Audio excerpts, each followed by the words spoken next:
El sistema circulatorio está formado por tres grandes componentes. Tenemos un contenido que corresponde a la sangre, a cuyo tema haremos una introducción con este video.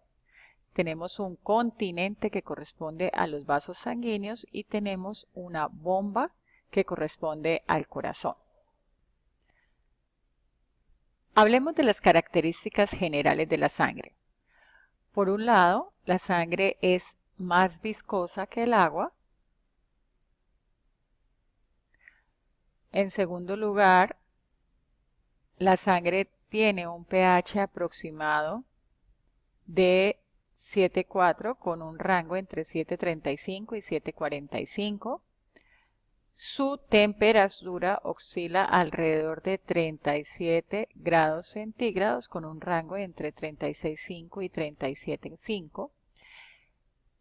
Y la volemia, que es el volumen de sangre, corresponde aproximadamente a un 8% del peso corporal. Es decir, en los hombres se tiene aproximadamente entre 5 a 6 litros de sangre y en las mujeres aproximadamente entre 4 a 5 litros de sangre. Vamos a dividir las funciones de la sangre en 4 grupos fundamentales. Funciones de transporte, las funciones de defensa, la función homeostática o de regulación y una función que vamos a llamar reológica. La sangre transporta nutrientes,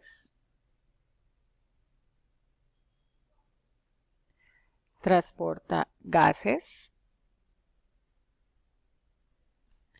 transporta hormonas,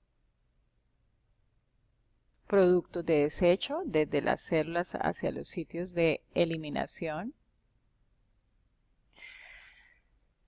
y muchas otras sustancias que son llevadas hacia las células o desde las células para ser eliminadas. Podemos decir aquí también que la sangre transporta, por ejemplo, el calor producido metabólicamente en las células hacia el resto del organismo o hacia la piel para hacer transferencia con el medio ambiente.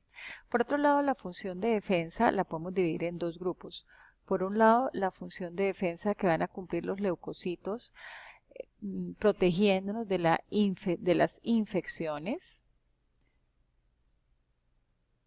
Y por otro lado, la función de defensa que hace el sistema de hemostasia y coagulación que nos protege de la pérdida de sangre a través de las hemorragias. El sistema de homeostasis o sistema de regulación tiene que ver con la capacidad que tiene la sangre de regular algunas variables fisiológicas como por ejemplo el pH o la temperatura corporal. Y finalmente la función reológica tiene que ver con la viscosidad de la sangre que puede afectar el flujo de la misma dentro de los vasos sanguíneos porque afecta la resistencia que ofrecen los vasos sanguíneos al movimiento de la sangre. Hablemos de los componentes de la sangre. Si una muestra de sangre es recolectada en un tubo de ensayo con un anticoagulante y se lleva a una centrífuga, vamos a encontrar que las células van a irse hacia el fondo. Aquí vamos a encontrar las células. Y en la parte superior vamos a encontrar una fase líquida que es la que llamamos plasma. Del volumen sanguíneo, el plasma ocupa aproximadamente un 55% y las células ocupan un 45%. Este porcentaje de volumen que ocupan las células es lo que llamamos hematocrito. Hematocrito. Pero hay que tener en cuenta que quien aporta más a ese hematocrito son los glóbulos rojos porque son las células más numerosas y por lo tanto las que más volumen ocupan. De otra parte, el hematocrito varía entre más o menos 39 a 45% del volumen, un poco mayor en los hombres que en las mujeres.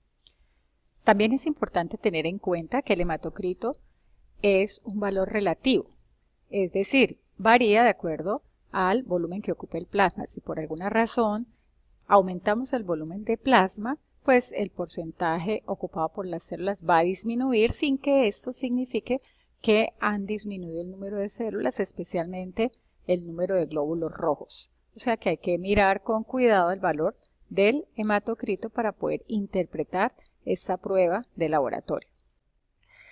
Si el tubo de ensayo en el que recolectamos la muestra no tiene anticoagulante, lo que vamos a encontrar es que se forma en el fondo un coágulo sanguíneo y al sobrenadante no lo vamos a llamar plasma, sino lo vamos a llamar suero.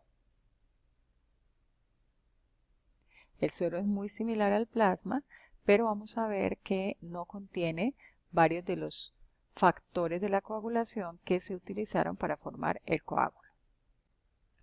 Podemos considerar al plasma como una solución coloidal cuyo principal componente es el agua.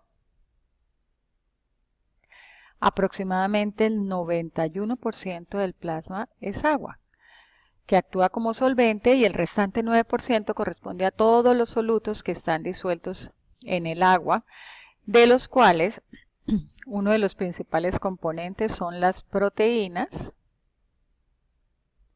que corresponden a un 7%. El restante 2% son otros nutrientes diferentes a las proteínas.